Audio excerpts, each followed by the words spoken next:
Viagem missionária, pessoal aí do hall, ajuda aí deixa eu ver quem é.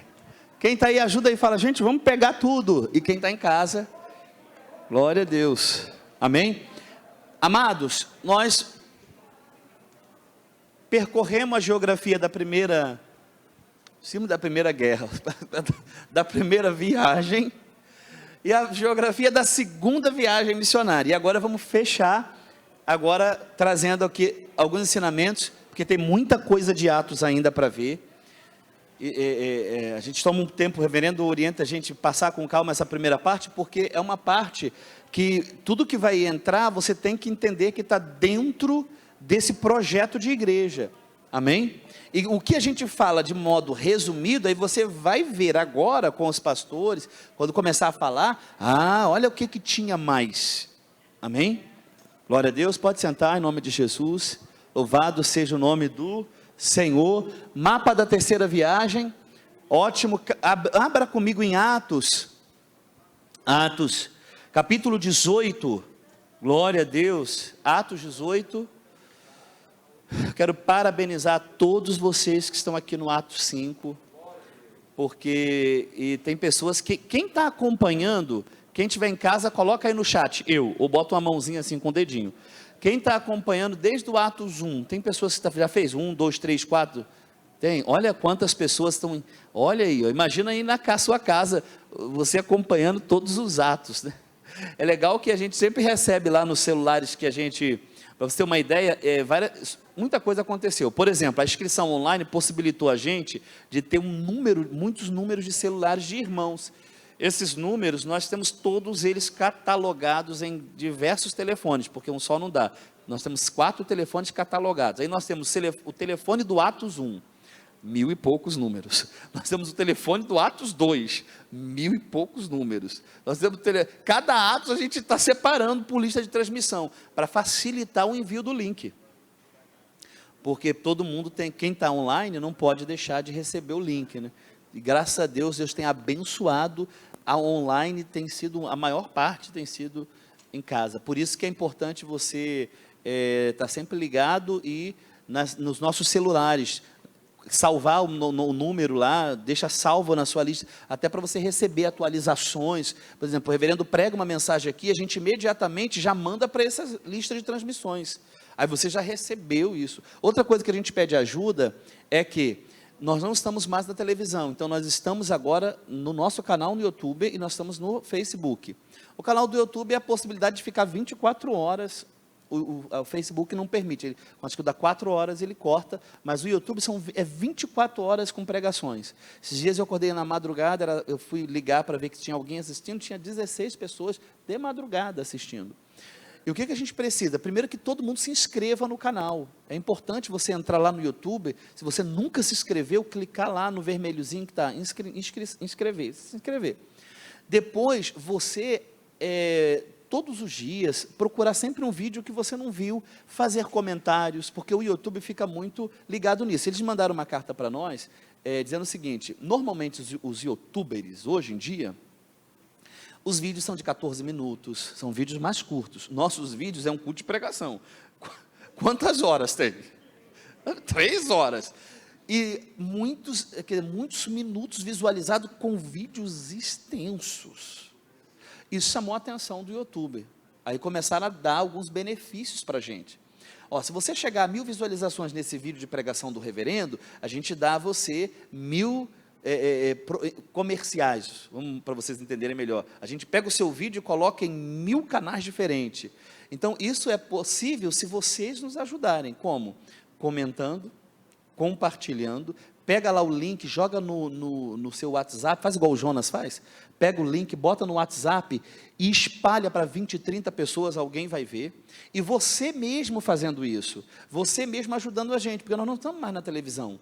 E a gente sabe que pela mídia social, o avanço é até maior que a televisão. Sabia disso? A resposta é maior.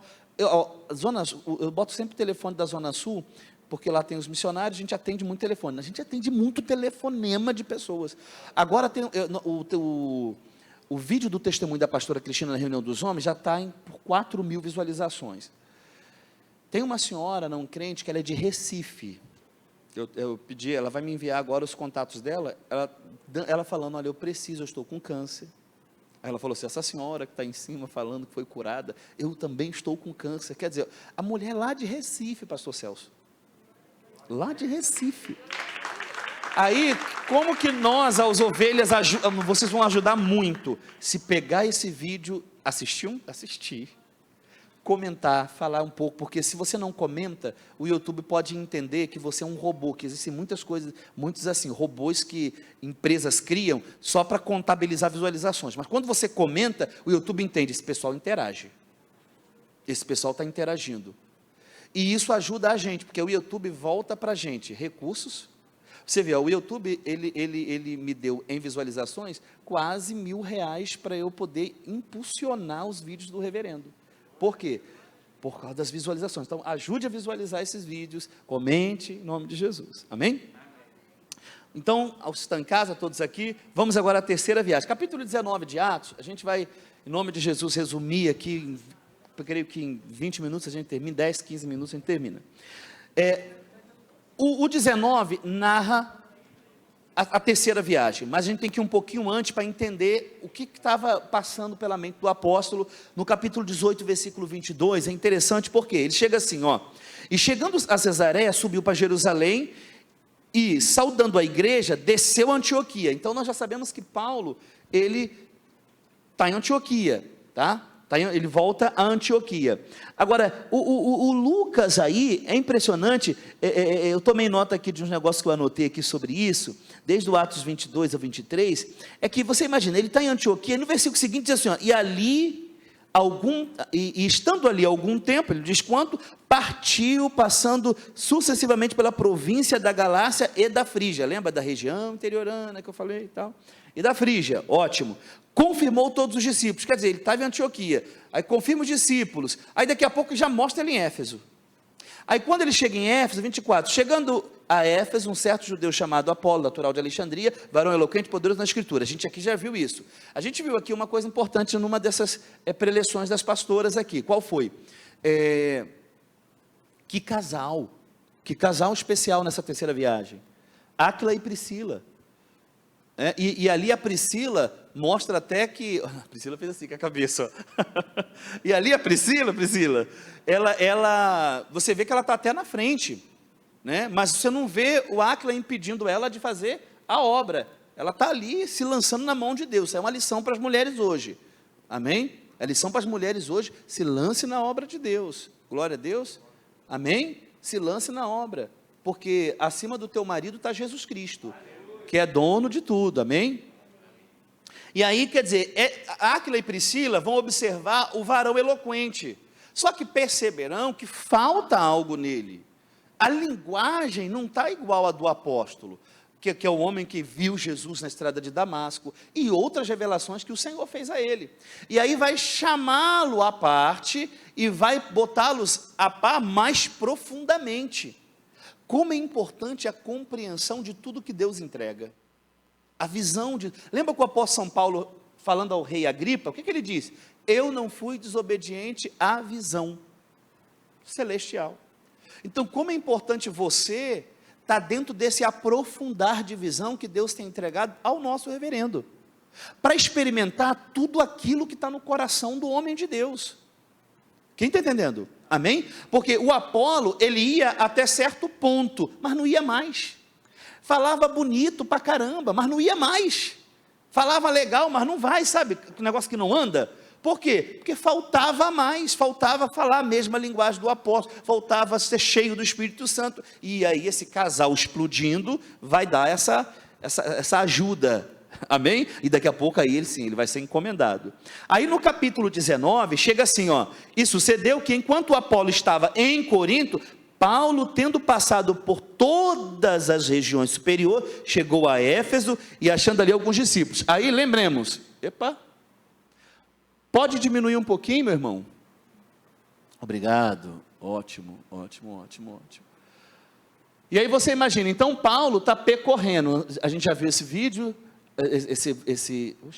aqui, quer dizer, Antioquia, passa pela Sicília, Ó, pega aqui a região da Galácia, partes da Ásia, quer dizer, ele está por essas regiões pregando e confirmando aos irmãos. Só quando ele chega aqui em Éfeso, nós estamos numa região importante. Lembra que eu expliquei sobre a Ásia Menor? Nós estamos ela está bem nessa região importante. Essa região aqui, o apóstolo vai encontrar alguns discípulos, e ali vai fazer uma pergunta a eles, olha só, e disse-lhe: recebeste vós já o Espírito Santo quando creste? E eles disseram: nós nem ainda ouvimos que haja Espírito Santo. Perguntou então: em que foste batizado? Você percebe a importância do apóstolo, se essas pessoas, elas tinham uma experiência com o batismo com o Espírito Santo. Daí a fome do nosso reverendo de ver todo cristão batizado com o Espírito Santo. Depois da tua conversão, você se converteu, sabe qual é a sua maior missão agora? Buscar ser batizado com o Espírito Santo. Deve pedir todo dia, deve pedir toda hora, deve pedir segundo, você deve, imagina uma água, um sedento por água. É assim que temos que ser sedentos pelo Espírito Santo. Sedentos. Por quê? A preocupação de Paulo agora aqui, porque tudo aquilo que Deus quer fazer na vida da igreja primitiva, se deu a partir do Espírito Santo, levando, o Espírito Santo operando, o Espírito Santo ensinando, o Espírito Santo falando. Quer dizer, então Paulo está preocupado com isso agora. Receberam? Não, nós não sabemos nem. Ou seja, agora, quem aqui ainda não é batizado com o Espírito Santo? Levante a mãozinha assim, sem medo. Qual é a sua maior necessidade agora? É isso, é buscar. Você dorme pensando nisso. Não tem muitos casos de pessoas que foram batizadas no ônibus? Não tem? Eu conheço. Pessoas que ela foi orando, foi batizada no ônibus. Foi batizada no trabalho. Não é o pastor... Eu acho que é alguém lá da Europa que foi batizado dirigindo, né? Missionário Emerson. E o carro do lado, quando olhou, ele estava lá em êxtase do Espírito. Quer dizer, a busca incessante leva isso a acontecer em qualquer lugar, porque percebe que o ambiente dentro daquele crente é um ambiente propício. Aí ele pode chegar a qualquer momento, porque você quer muito isso. Quem está entendendo? Agora, se você trata isso de lado, tipo assim, é importante, mas eu não vou estar assim desesperado, não.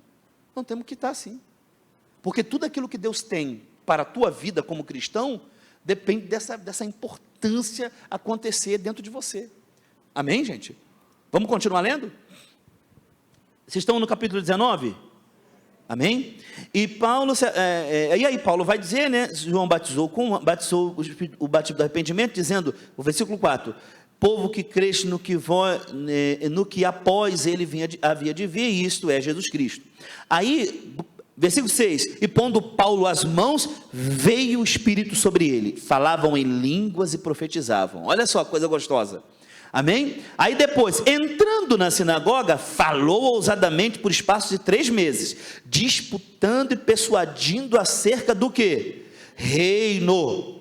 E, olha só, mas como alguns deles se endureceram e não obedeceram, falando mal do caminho perante a multidão, retirou-se deles e separou os discípulos, disputando todos os dias na escola de um certo tirano. Quer dizer, Paulo aqui muito usado por Deus com discernimento, porque você imagina, eu vou pregar, agora tem pessoas aqui que não querem,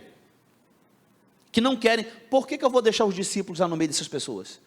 Não, vamos para outro, eles não querem nada não, agora vamos para outro lugar. O reverendo não tem orado por Macedônia, gente? O reverendo não tem orado para Deus mostrar qual a Macedônia, aonde o Espírito Santo quer nos enviar para levar a palavra? Quem está entendendo? Amém? Aí olha o versículo aí, onde nós paramos? 10, né? E durou isto no espaço de 2 anos, de tal maneira que todos os habitantes da Ásia ouviram a palavra do Senhor Jesus, tanto judeu como grego. O que te lembra isso aqui? Antes ele queria ir, não queria? Poderia pregar ali, Ásia e Bitínia era o alvo dele, mas agora, dentro da vontade do Espírito Santo, o que acontece com a Ásia? Todos. Gente, não vê isso aí não? Olha aí. E durou esse espaço de 2 anos, de maneira que todos os habitantes da Ásia, todos, porque agora é a vontade de Deus. Naquela hora não era a vontade de Deus. Agora, e Deus, pelas mãos de Paulo, fazia maravilhas extraordinárias. Gente, nós temos visto maravilhas extraordinárias nesse ministério, através das mãos do reverendo. Gente, esses 300 testemunhos, nós fizemos um vídeo agora, e a gente assim, botando ali por catálogo, cada pessoa que testemunhou. Eu louvo a Deus pela equipe lá do vídeo, os meninos foram maravilhosos, olhando vídeo por vídeo, testemunho por testemunho, a gente ficava dando glória, como Deus operou, milagres extraordinários, amém, gente? Bota para mim os minutos aqui, por favor, filhão, milagres extraordinários, amém? Agora, de sorte que até os lenços, aventais, se levavam ao seu corpo aos enfermos, e as enfermidades fugiam dele, e o espírito maligno saíam. Aí quer dizer, alguns dos exorcistas judeus ambulantes tentaram invocar o nome do Senhor Jesus sobre os que tinham espírito maligno, dizendo: esconjuro-vos por Jesus a quem Paulo prega. Quer dizer, não adianta você ser um mercantilista, né? Uma pessoa que quer o que a gente tem, mas não quer fazer o que nós fazemos. Nós temos uma vida no altar. Nós temos uma vida, esse ministério, nosso reverendo, leva os seus pastores a beijar e amar as Escrituras. Nós estamos aqui mergulhados na palavra. A nossa prioridade é a oração, nossa prioridade é a palavra, nossa prioridade, sabe, é mergulhar aqui, ó, na palavra, amém, gente? Glória a Deus. Agora, o resultado de uma vida consagrada é os milagres que acompanham também. E aí você vai ver que o Paulo consagrado, o Timóteo consagrado, esses homens, aí, as pessoas, olha o versículo 17, o versículo, 18, muitos dos que tinham crido, confessavam publicamente seus fatos. Aí Deus abria também o coração das pessoas. Deus fazia o quê? Abria o coração das pessoas para o Evangelho. Por quê? Uma vida entregue. Então, essa terceira viagem, é uma viagem que o apóstolo está, primeiro, confirmando as igrejas que já existem, ele agora vai exortando, ele vai ensinando, tem a situação com Apolo, que Áquila e Priscila vai ajudar. Agora nós percebemos a necessidade de Paulo, percebe isso, a necessidade desses 12 homens estarem cheios do Espírito Santo, porque vão fazer a diferença, e aí você percebe que essa consagração e essa unção nessa viagem, esses homens começam agora a fazer milagres extraordinários. Amém? Aí quando a gente começa a ler, gente, cadê? Eu estou aqui nós paramos aí. Aí agora, olha só que coisa gostosa, versículo 20, assim a palavra de Deus fazia o quê? Crescia poderosamente e prevalecia. Gente, crescia e cumprida essas coisas, Paulo propôs em espírito ir para Jerusalém, passando pela Macedônia e pela Acaia. Aí o que acontece? Agora pode aproximar o mapa, filho, para pegar mais o ponto aqui, ó. Não. Macedônia, aí, Macedônia e Acaia. E aí quando ele fala assim, ó, passando pela Macedônia e Acaia, dizendo depois que houver estado ali, importa ver também Roma. Enviando a Macedônia, 2 daqueles que serviam. Olha que coisa gostosa, eu acho tão bonitinho esse versículo, gente, fazer, 2 daqueles que o serviam. Olha aí, Timóteo e Erasto. Eu lembro da gente servindo ao reverendo, né? Servos de Deus, mas servindo a um homem consagrado, a um profeta, a um homem santo como o nosso reverendo. E ficou por algum tempo na Ásia. Naquele tempo houve não pequeno alvoroço acerca do caminho. Ou seja, Paulo já sabia, e isso era comum nas viagens missionárias, a perseguição, tanto que, quando Paulo chega em Corinto, Paulo chega a dizer o seguinte: eu vim a vocês com muito temor e tremor, porque as grandes perseguições que me aconteceram, ele vem de açoite, ele vem de enfrentamentos terríveis. Aí agora ele vai, o Espírito Santo discernindo, ele passa mais uma vez pela região, lembra? Macedônia, e a parte amarelo abaixo é o que, gente? Acaia. Então nós temos aqui acima a Macedônia e a Acaia. Essa região era chamada de Grécia. Ô papai, Essa região era chamada de Grécia, amém? Era chamada de Grécia. E aí o que acontece? Aqui, confusão acerca do caminho, certo? O apóstolo São Paulo, ele está cheio do Espírito Santo, viaja para Macedônia. Aí no capítulo 20, olha o que acontece. Depois que cessou o alvoroço acerca do caminho, Paulo chamou a si os discípulos e, abraçando, saiu para Macedônia. Foi embora para Macedônia. Havendo andado por aquelas terras, exortando com muitas palavras, veio à Grécia. Então, quer dizer, quando fala veio à Grécia, essas regiões eram muitas das vezes Acaia, Macedônia, chamada de Grécia. Partindo dali, passando ali 3 meses, e sendo-lhe pelos judeus postas ciladas, como tivesse de navegar para a Síria, determinou voltar. Porque aí quando ele percebeu, o Espírito Santo falou, ó, tem cilada aí. Então, em vez dele ir para a Síria de volta, ele então contorna. Quer ver? Olha aqui, ó, ele vai fazer isso, ó, vai voltar. Pode, por favor, diminuir o mapa? Ele vai voltar para Macedônia, em vez de pegar uma navegação, como ele já fez em outras viagens, direto para a Síria. Mas não, ele vai voltar pela Macedônia e vai fazer todo esse percurso de volta depois. Por quê? Porque haviam armado ciladas para ele.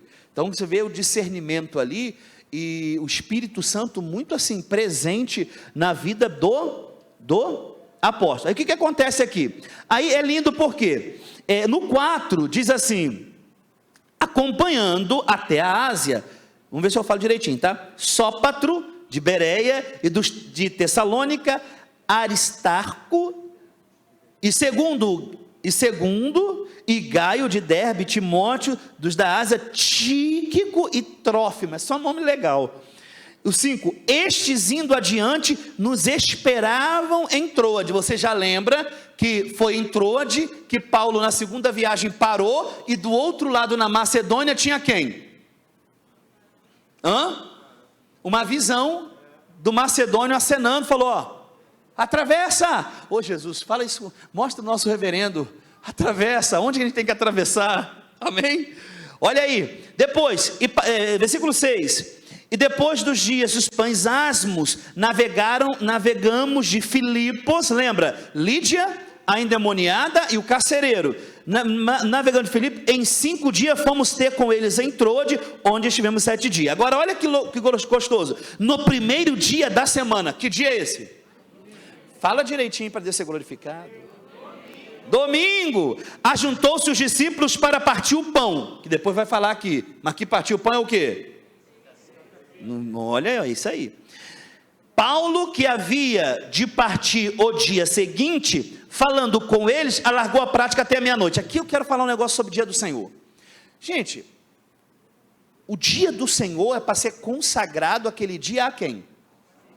Não é um dia para você tirar para ir para a praia. Não é um dia para você tirar para poder fazer uma viagem no sentido de, não, hoje eu vou ali.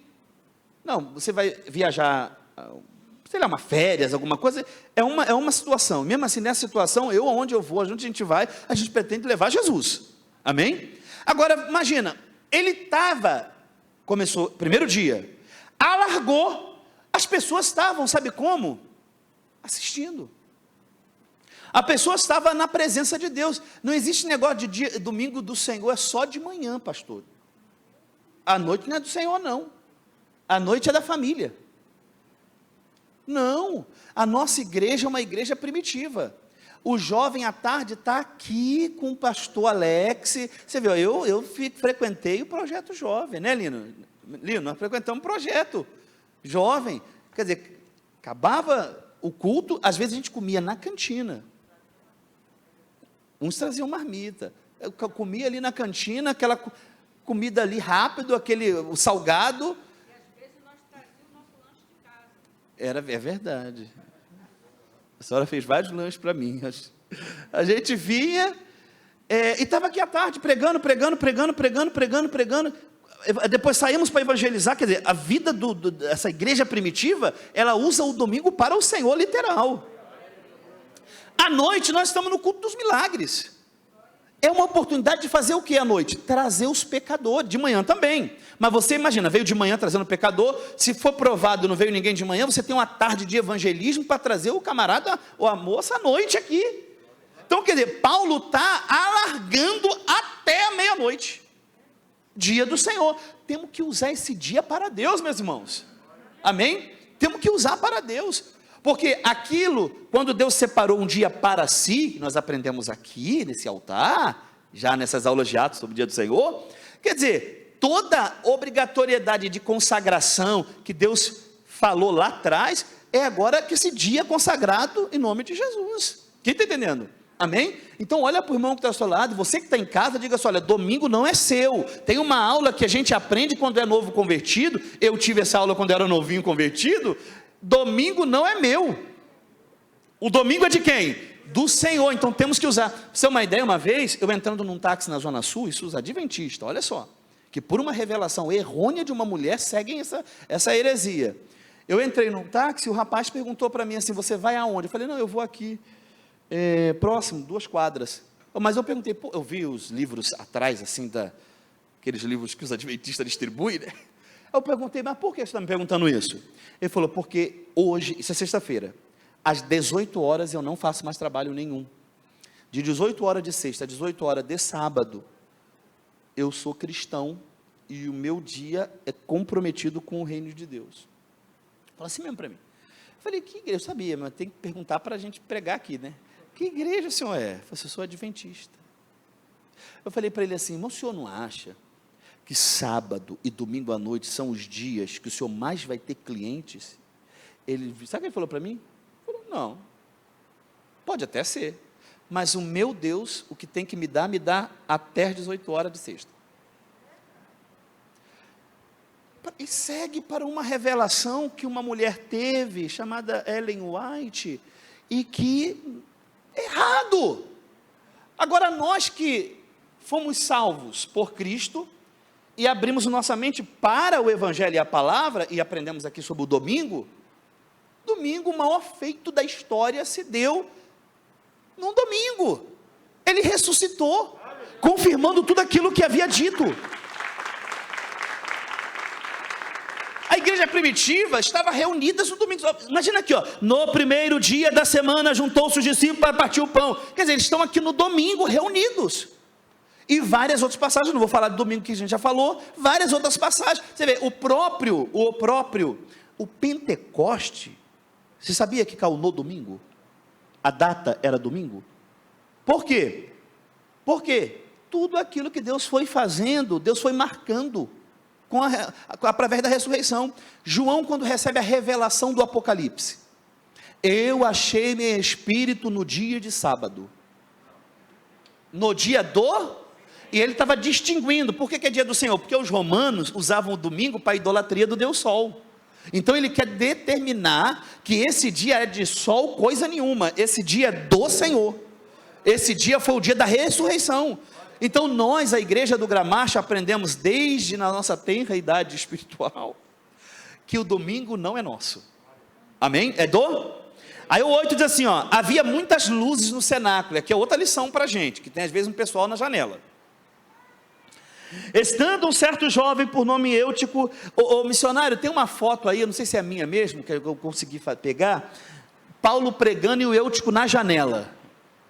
Estando um certo jovem do nome Eutico sentado numa janela, caiu do terceiro andar, tomado de um sono profundo que lhe sobreveio durante o extenso discurso de Paulo, e foi levantado morto. Aqui a gente vê isso também muito espiritual. Por quê? Não tem pessoas no nosso meio que ficam dormindo? Dormindo não é só no físico, não, é dormindo no ensino. Dormindo no ensino. Quer dizer, algo que era para a gente avançar, algo que é para você abraçar com alma, com coração, a pessoa está dormindo. É tempo eu gosto muito dessa expressão bíblica, é tempo de despertar do sono, porque a salvação está mais perto agora de nós, do que quando aceitamos a fé. Nós temos que ter uma vida espiritual mais despertados, ou seja, tudo que sai desse altar, vem do nosso reverendo. Por exemplo, nosso reverendo não está nos ajudando como orar? Tem um espírito pronto para a oração? Porque senão a gente fica meio dorminhoco na oração, vai orar sem força, sem graça nenhuma, vai orar sem a consciência plena de quem nós estamos falando, vai orar sem fervor. Irmão, nós somos a Assembleia de Deus, e uma das marcas da Assembleia de Deus é o poder. Nós somos, a marca é o poder. Amém? Nós respeitamos todas as igrejas, respeitamos o modo que eles fazem, mas nós aqui cremos numa oração fervorosa, é a nossa ligação, senão, pelo amor de Jesus. Amém? Aí o Eutico, quer dizer, olha, imagina, uma pregação do apóstolo São Paulo, foi igual, uma vez eu ajudei um irmão, estava no último banco, o reverendo estava num culto, agora recente, o reverendo estava até chorando no altar, e o irmão estava lá no último banco, celular. Aí eu vi, me mostraram lá na sala de vídeo, eu desci, parei assim atrás do varão, aí ele percebeu que eu estava ali. Aí eu falei, poxa, o reverendo está lá no altar chorando, não estou mandando só uma mensagem. Eu falei, aqui é lugar de mandar mensagem, aqui é santuário. Santuário não é lugar de mandar mensagem, santuário não é lugar de ver Facebook, santuário não é lugar, você tinha que ter até temor. Eu fui num templo lá em São Paulo, templo gigantesco, é o templo de Salomão. Quando a gente entra lá, tu tem que deixar num saquinho o seu celularzinho, desligado, porque não pode atender. Tem uma plaquinha assim, ó, tipo de roupa, não pode entrar de qualquer jeito. Então, quer dizer, nós temos que, com temor e tremor, olhar para a palavra de Deus aqui, falar, não, eu quero viver essa vida, eu quero estar nessa vida. Poxa, mas não é essa não, mas tudo bem, obrigado pelo esforço. Garoto ali, caiu do terceiro andar, só que depois Deus vai lá ressuscitar, porque Deus sempre vai estender a mão, a justiça é feita com misericórdia, Deus sempre vai estender a mão, amém? E aí ele ressuscita, mas imagina, você tem, não é um perigo cochilar nos ensinamentos? Você vê, ó, Atos, era para a gente estar em todos, porque cada um vai ter acréscimo de alguma coisa a mais que Deus traz, e a gente quer porque juntar tudo isso, amém? Então vai ter o Atos 6, vai? Eu estou? Amém? Não é o Atos 6 não, é o ato, é outra, eu estou em tudo, vamos estar em tudo, não vamos cochilar não gente, vamos pegar tudo que Deus colocou no coração do reverendo, vamos pegar tudo, porque olha, a visão, o reverendo sempre falou, é grandiosa, amém? A visão é o quê? A visão é o quê, gente? E aí para a gente terminar essa viagem, olha a coisa legal, e aí acontece tudo isso com ele, né?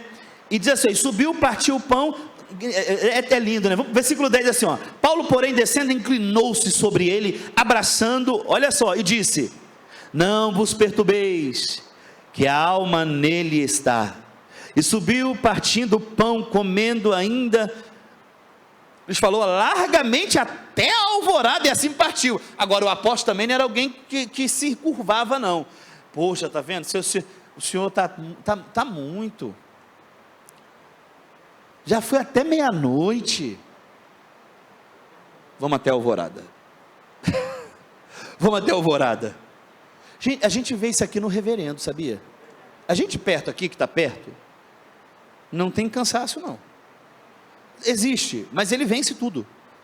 E outra coisa, falou na Bíblia e na oração, ele está sempre pronto, sempre pronto, sempre, tem esse negócio não, tá? Olha a coisa aí, ó. 11, e subindo partiu o pão, comendo até a alvorada. 12, e levavam vivo o jovem, e ficaram não pouco consolados. Nós porém subimos ao navio, navegamos até Açores. Bota o mapa de Roma aí, filho, vamos chegar a Roma. Nós porém, pode aumentar um pouquinho, aí, obrigado, glória a Deus. E aí, olha o que ele está dizendo aí, cadê? Açores, e onde eu estou? É o 13? Porém navegamos até Açores, onde devíamos receber quem? Por assim ordenar indo ele por terra, ó, e logo que se ajuntou conosco em Açores, recebemos e fomos aonde? A Mitilene, navegamos dali, chegamos no dia seguinte defronte de Quios, no outro aportamos em Samos, e em Trogílio chegamos no dia seguinte a Mileto. Quer dizer, aí agora o apóstolo, ele está percorrendo agora, vamos percorrer agora um caminho, porque qual é a visão dele? Eu tenho que chegar em Roma. Roma é a cidade do império, e o apóstolo São Paulo também era cidadão romano, então ele agora quer levar o evangelho a Roma. Só que quando chega em Roma, há uma situação interessante ali em Roma. Muitos dos crentes da comunidade cristã ali se converteram. Paulo não era nem convertido. Como? Através do que acontecera lá no Pentecoste. De forma que, quando Paulo chega, diz o seguinte: a fé de vocês é anunciada em todo o mundo. Aqui, lá no livro de Romanos 1:8, assim, primeiramente dou graça ao meu Deus, por Jesus Cristo, acerca de vós todos, porque em todo o mundo é anunciada a vossa fé. Em todo o mundo. Você imagina, a mente do apóstolo, aquilo que eu já falei, mostrei a vocês no mapa, mundo para eles, é anunciada a vossa fé. Então, quando ele chega ali, encontra uma comunidade que ele não foi o causador daquelas ovelhas, o Espírito Santo.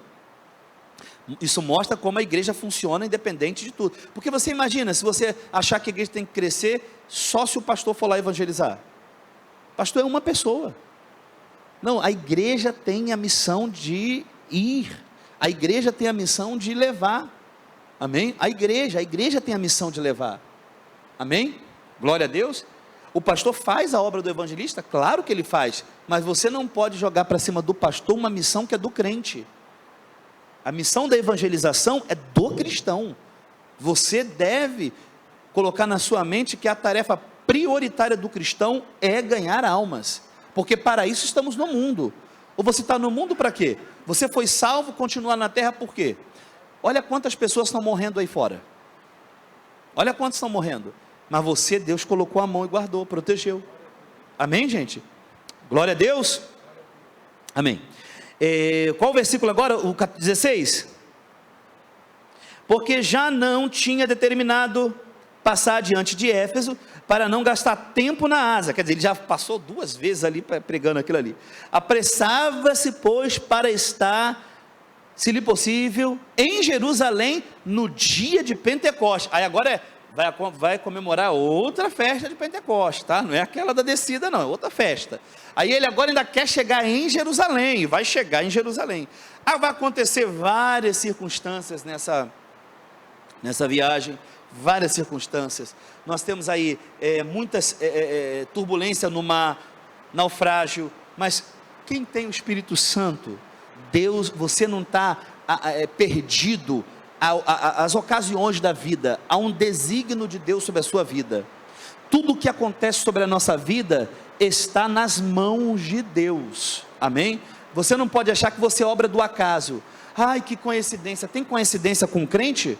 Não, meu irmão, não existe isso para nós não, está amarrado. Daqui a pouco você está acreditando em signo, está repreendido. Não, o que acontece conosco é o que o Espírito Santo determina. O que acontece com você é que ele determina. Estou provado, ele determinou a aprovação, mas vamos passar por isso. Amém? Você vai passar e, como diz o hino, vamos cantar do outro lado. Amém? Vamos evangelizar do outro lado. Agora, esses homens, eles, isso é para a gente fechar agora aqui, esses homens, a mensagem que eles pregavam, era uma mensagem de 2 vias. Eles sintetizavam, vamos dizer assim, em João 3,16, o amor de Deus, amém? Agora, eles pegavam essa mensagem e eles traziam o Cristo morto e ressuscitado, e esse mesmo Cristo que morreu, ressuscitou, voltará. Esse mesmo Cristo vai fazer o que, gente? Atos 1, a gente fecha essa parte, não o curso. Atos 1, quem achou diz amém. Versículo 10, acharam? Atos 1, versículo: e estando com os olhos fitos no céu, enquanto ele subia, eis que junto deles puseram 2 varões vestidos de branco, os quais lhe disseram: varões galileus, Por que estáis olhando para o céu?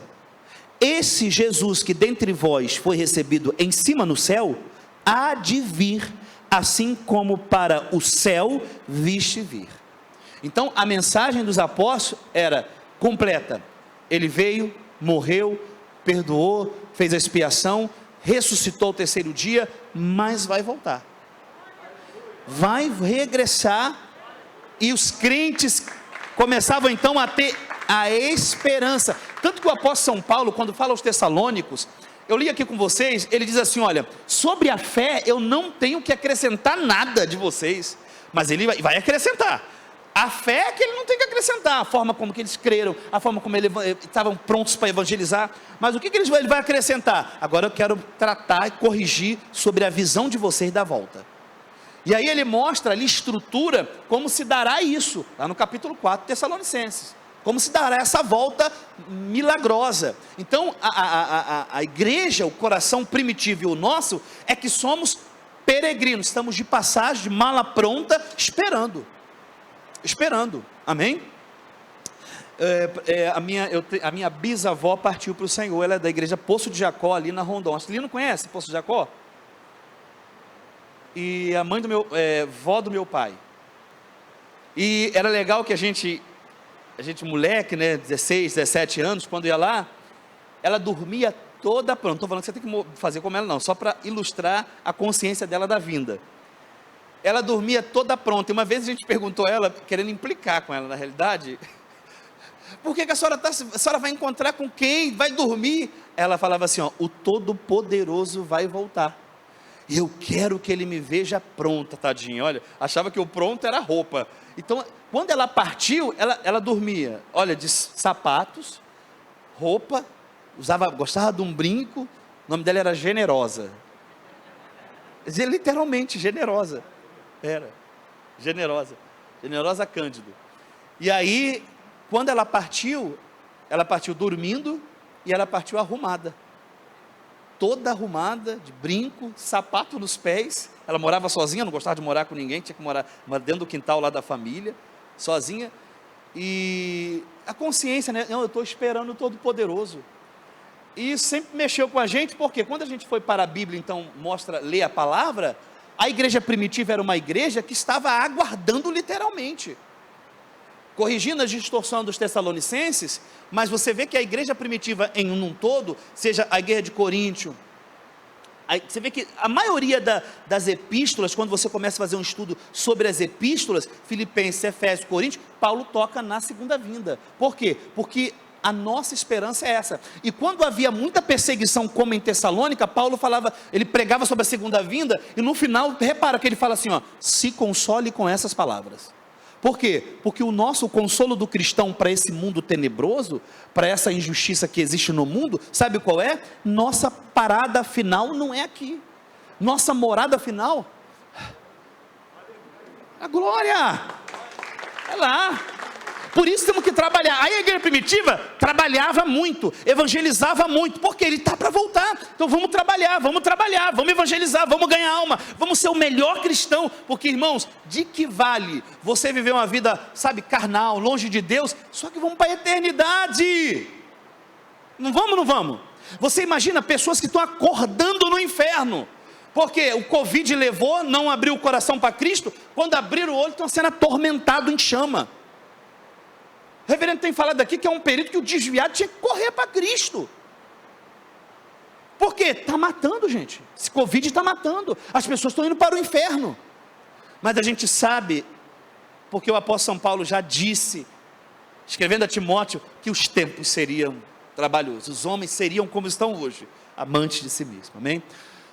Vamos fazer uma oração? Vamos levantar em nome de Jesus?